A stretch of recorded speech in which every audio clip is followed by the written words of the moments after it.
જય શ્રી કૃષ્ણ મિત્ર, સ્વાગત છે તમારું મમ્મીની રસોઈમાં। આપણે ખાટા ઢોકળા તો બનાવતા જ હોય ને, એને આખી રાત આથવા દેવું પડે। આ તો આપણે અડધી કલાકમાં બની જાય એવા પોચા ને સરસ રવાના ઢોકળા આજે બનાવશું। રવાના ઢોકળા બનાવવા માટે આપણે એક વાટકો રવો લીધો છે, જે જાડો આવે એ। એક વાટકો આપણે દહીં લીધું છે, એક અડધું ગાજર લીધું છે, થોડાક લીલા વટાણા લીધા છે, એને આપણે જરાક બાફી લીધા છે। એક મરચું લીધું છે, આદું લીધું છે, મીઠું લીધું છે ને સાજીના ફૂલ લીધા છે।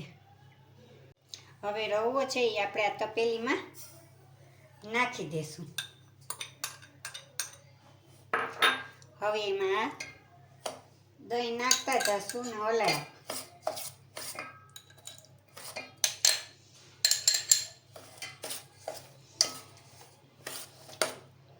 કારણ કે આમાં પાણી જોશે, રવો પાણી પીવે।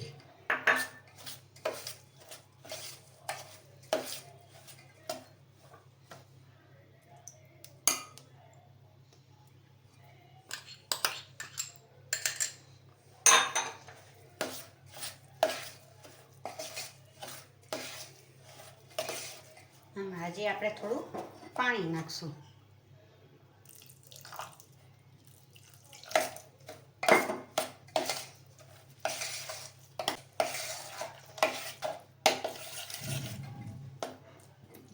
પાણી પાછું નાખીએ,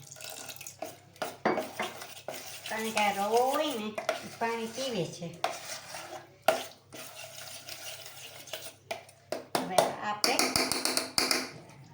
એ તો થઈ ગયું છે। હવે આને આપણે 10 મિનિટ ઢાંકીને રહેવા દઈશું, પછી આપણે મૂકશું। હવે આપણે 10 મિનિટ થઈ ગઈ છે। હવે આપણે જોઈ લઈએ, જો આપણો રવો સરસ ફૂલી ને ઓલું થઈ ગયો છે। હવે આમાં આપણે તો થોડુંક પાણી નાખવું જોશે, થોડુંક પાણી નાખ્યું છે, હજી થોડુંક જોશે।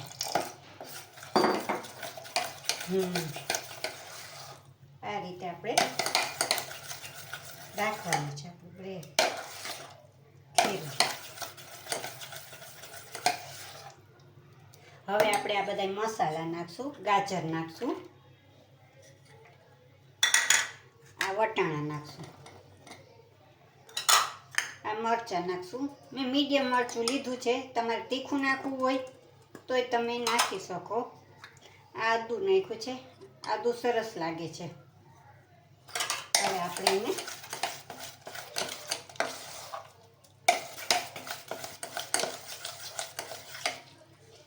હજી આપણે થોડુંક એમાં પાણી એડ કરશું।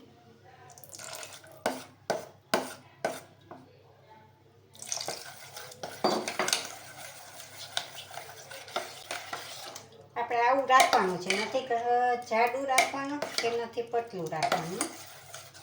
હવે આપણે આ સ્વાદ અનુસાર મીઠું નાખશું।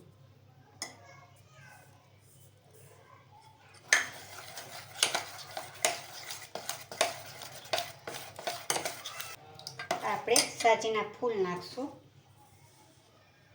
આમાં તમારે ઈનો નાખવો હોય તો તમે નાખી શકો છો।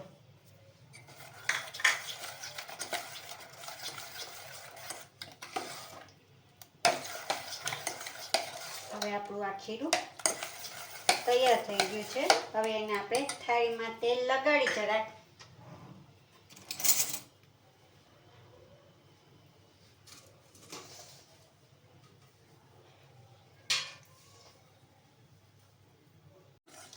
હવે આપણે થાળીમાં તેલ લગાવી લીધું છે।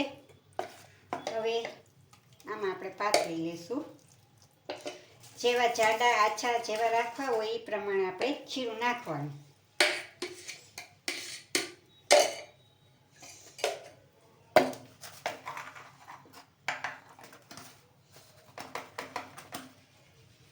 હવે આપણે ઢોકળી લીધું છે, એમાં 2 ગ્લાસ પાણી નાખ્યું છે। હવે આપણે આ ગેસ ચાલુ કરશું। હવે આપણે આ થાળી મૂકી દઈશું। હવે એનું ઢાંકણું ઢાંકીએ ને આપણે 10-15 મિનિટ જેવું થશે। હવે આપણા ઢોકળા તૈયાર છે। હવે એના આકા પાડી લીધા છે. હવે એને આપણે પ્લેટમાં કાઢી લેશું.